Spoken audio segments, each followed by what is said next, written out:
Essa era a frase que eu ia começar a nossa conversa, acabei não começando, porque você já foi engatando no mesmo assunto. Que é eu ia começar a conversa falando, sim, tem fóssil intermediário pra caralho.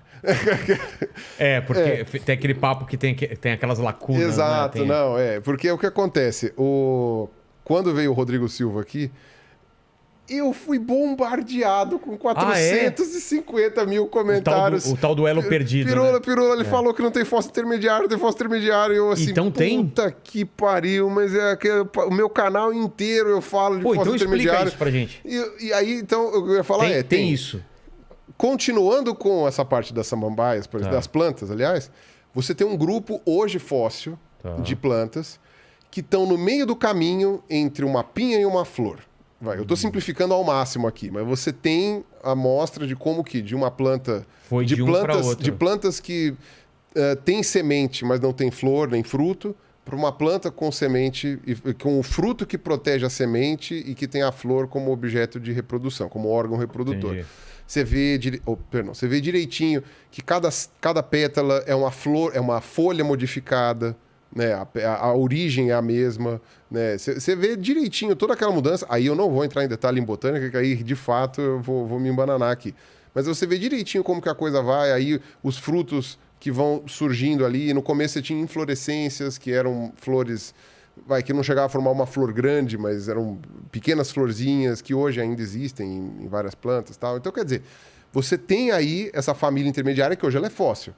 Mas você consegue. Aí trabalhar com paleobotânica é um pouco mais complicado, porque as sementes elas são muito pequenas, os esporos são pequenos, né? O pólen. Eu nem sei como dura tanto tempo essa parte. Então, tem menos exemplares do que, por exemplo, de dinossauro. Tem coisa pra caralho. Ah, é? Tem coisa pra caralho. Justamente porque é microscópico. Isso é bom? A parte microscópica é mais fácil de preservar, porque como é que se fala? Tem arrodo. Tem muito mais. E a chance de quebrar ou de destruir, não sei o que, é menor porque é pequeno, né? Então, tipo, o que é pequeno escapa mais fácil. Entendi. De processos que possam destruir. O petróleo é isso, né? O pessoal fala que petróleo é dinossauro, mas não, né? Achei o petróleo o petróleo era resto de dinossauro. Eu sempre achei isso. O petróleo não é? É material microscópico. Então, é protozoário... protozoário, assim, né? Eucariotos unicelulares, bactéria, plâncton. É basicamente zooplâncton, né? E marinho. Então, o petróleo, na verdade, é o que acontece.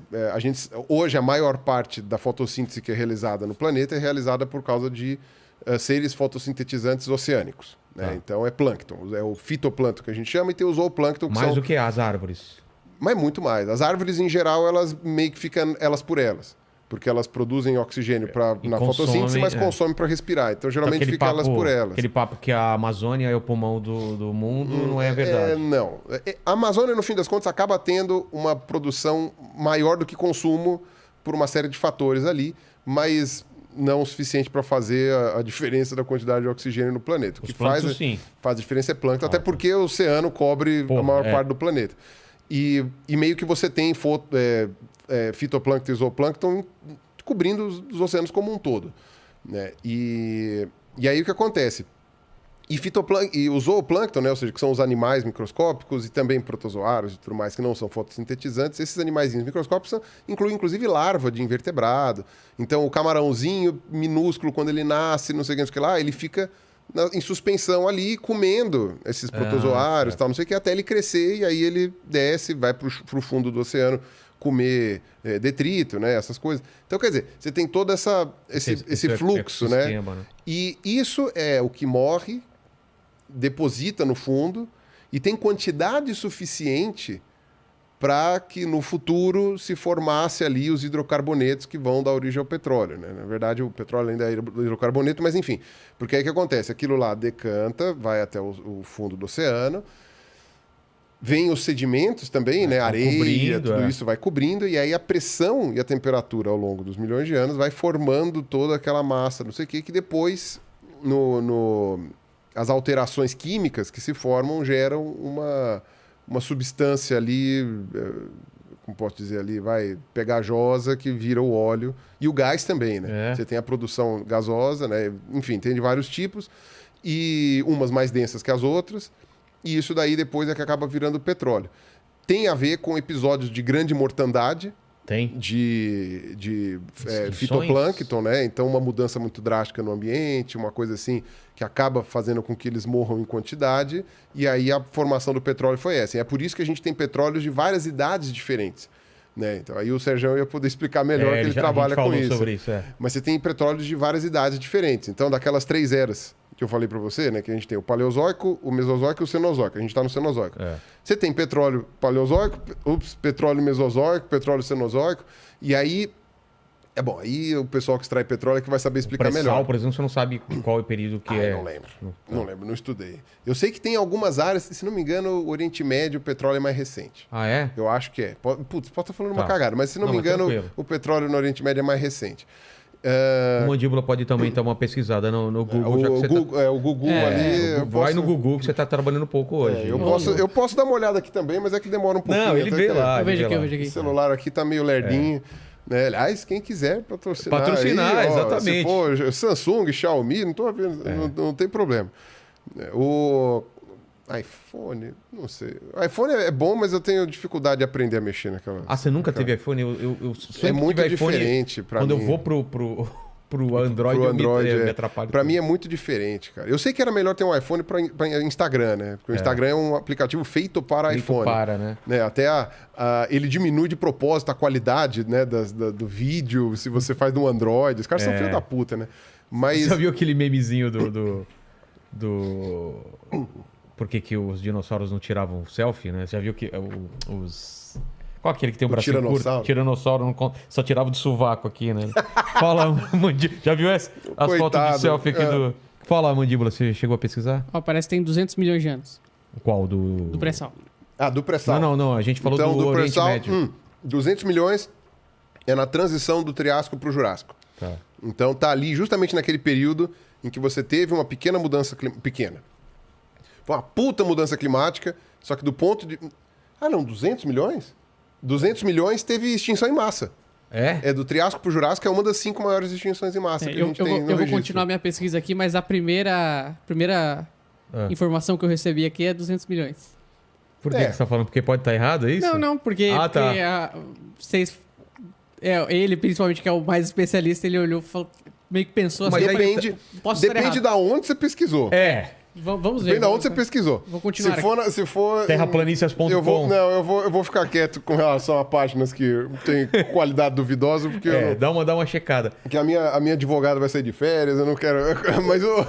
Mas o problema dessa questão das extinções aí é que provavelmente durante essa extinção houve uma mortandade muito grande. Porque a primeira coisa que acontece em extinção em massa. Extinção em massa aumenta gás carbônico na atmosfera, aumenta a temperatura, mata os oceanos. Assim, é batata. Porque o que acontece? Você tem a acidificação dos oceanos, né? E aí morre. O que acontece? O oxigênio, a água tem uma propriedade de dissolver gases, né? Então, aquela interface oceano-atmosfera, ela está sempre em movimentação. Até que é um dos tipos de... como se fala? De fenômenos, né, do planeta que são mais complexos de estudar. Essa interação oceano-atmosfera. Que está o tempo todo trocando moléculas, né? Então a água evapora e aí a água também ela absorve parte do oxigênio e tal, não sei o quê, e de outros gases, né? A gente só tem 1/5 de oxigênio na atmosfera, né? E aí o que acontece? O oxigênio, a água tem a capacidade de dissolver oxigênio. Mas com o aumento da temperatura, ela dissolve menos oxigênio. Tanto é que as águas mais oxigenadas do planeta estão nos polos. Por isso que nos polos você tem uma profusão de vida maior, até. Nos oceanos, a quantidade de vida em áreas mais profundas e tal, não sei o quê, é maior nos polos do que na região tropical. Porque você imagina o contrário, né? Exato. Mas é por quê? Porque a água gelada dissolve mais oxigênio. E aí, mesmo os seres vivos aquáticos, eles respiram oxigênio. Só que eles respiram dentro d'água. Então a água tem que dissolver esse oxigênio, ele tem que estar lá. Então é por isso que você vê nos polos aquele monte de animal marinho, né? Porque lá fica fervilhando. A baleia vai lá para comer crio. bilhões de toneladas de crio para ela continuar comendo tal, à vontade. Na parte tropical, não é tão comum. Onde que você tem muita vida no oceano na parte tropical? Em Recife de Coral. Exato. Mas por quê? Porque ele está mais perto da superfície, onde tem mais oxigênio pela troca gasosa com o oceano, com a atmosfera, e tem mais sol. Né? Entendi. Então, nos oceanos polares, você tem mais vida por causa da quantidade de oxigênio dissolvido. E nas regiões tropicais, você tem menos oxigênio na água. O oxigênio na água fica menos... ele segura menos, ele vai mais para a atmosfera. Então, quando aumenta a temperatura do planeta inteiro, o que você tem é menos oxigênio nos oceanos como um todo. Então, morre bicho e planta, morre vida pra caralho.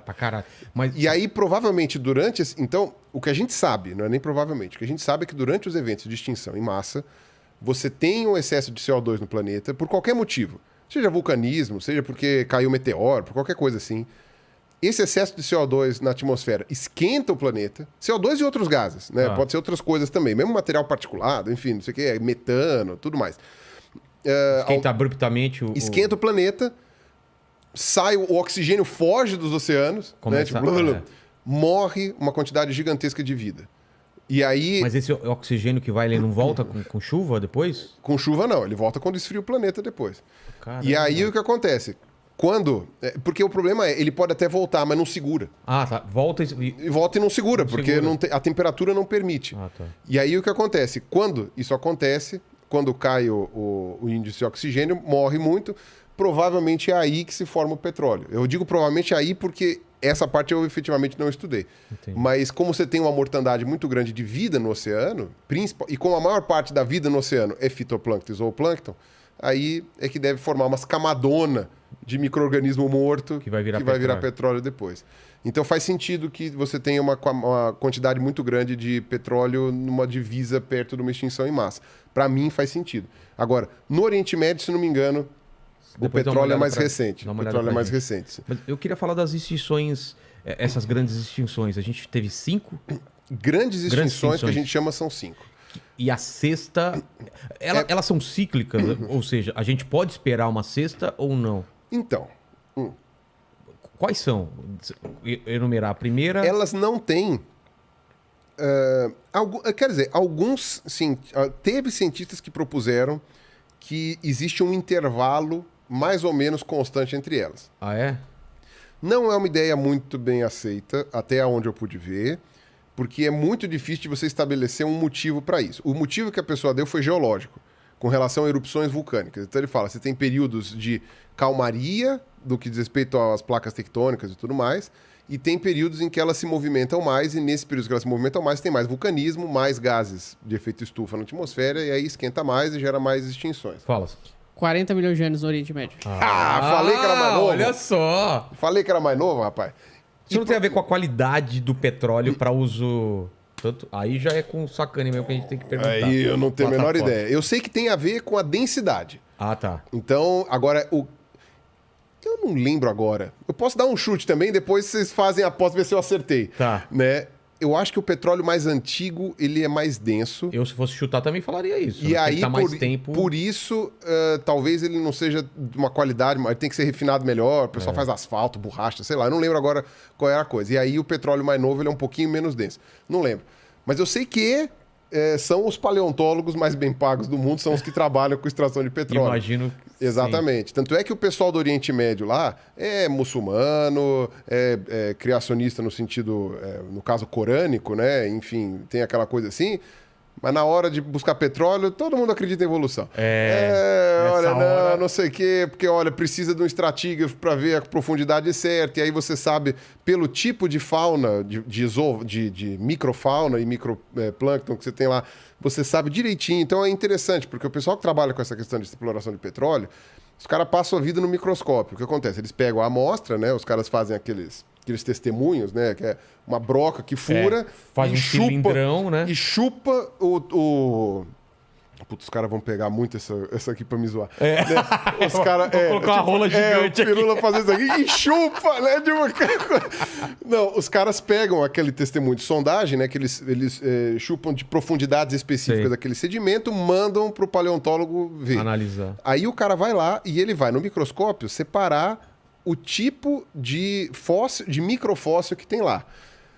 O que acontece? Muitas criaturas unicelulares, etc., que habitam lá a superfície dos oceanos, possuem uma pequena camada de calcário ou de outras substâncias duras que se preservam mais fácil no registro. Então você tem alguns tipos de fóssil que eles chamam de foraminíferos, né, que são protozoários... não, tem hoje ainda, tem bastante hoje, mas os fósseis de protozoário que possuem uma camada calcária. E são super bonitos, porque eles têm vários formatos diferentes. Então, às vezes, é um formato meio com espícula, o outro é um formato mais formando umas bolotas, tal. Tem uns que são espirais. Então, é super bonito. E você consegue identificar por espécie, por gênero, por família, por uma série de coisas ali. E você sabe direitinho aonde que eles estão presentes, ou mais presentes em determinados períodos da história da Terra, por causa de fatores ambientais que existiram naquela época e também por causa da evolução das espécies, de vai trocando as faunas e tal. Fauna, né? As biotas, né? No caso, porque não é bicho.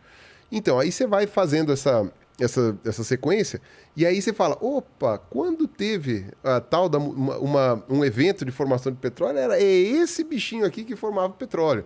É esse aqui que não sei o quê. Então, você consegue ir buscando pela profundidade, a ponto dos caras poderem dizer, achamos essa espécie de foraminífero, essa quantidade, né, de vida aqui, né, dos fósseis, de microfósseis,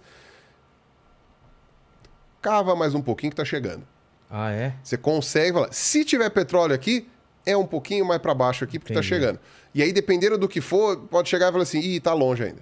Pode acabar. Eu sei que dá para chegar, em determinadas situações, nesse tipo de análise, de previsão, digamos assim, sabendo toda a estratigrafia do negócio, né, os estratos e o tipo de biota que você tem em cada um, de microfóssil, você consegue dizer que, tipo assim, ó, provavelmente vai ter petróleo descendo um pouquinho, provavelmente vai demorar bastante para aparecer. Você consegue ver o nível das perfurações e tal, inclusive fazendo a prospecção, que aí é o trabalho do Sacani. É que ele faz isso do ponto de vista geológico. Mas sempre tem que ter um paleontólogo junto para ficar avaliando aqueles microfósseis. Então, quer dizer, na hora da extração de petróleo não tem criacionista. Aí Minto, até tem, porque tem o pessoal que diz que o petróleo é inorgânico, ele é formado por processos químicos que não envolve não é combustível fóssil. Nossa. Tem um pessoal que defende umas ideias meio bizarronas ali, mas, enfim, no geral, ninguém leva muito a sério. Né? E aparentemente a nossa condição de explorar o petróleo, de extrair o petróleo, demonstra que a explicação mais bem aceita tá certa, né? Senão a gente ia ter mais dificuldade de achar petróleo. Previsibilidade que o pessoal consegue achar, né? A lógica ia ser outra. De replicar. Né? Para achar petróleo e tal.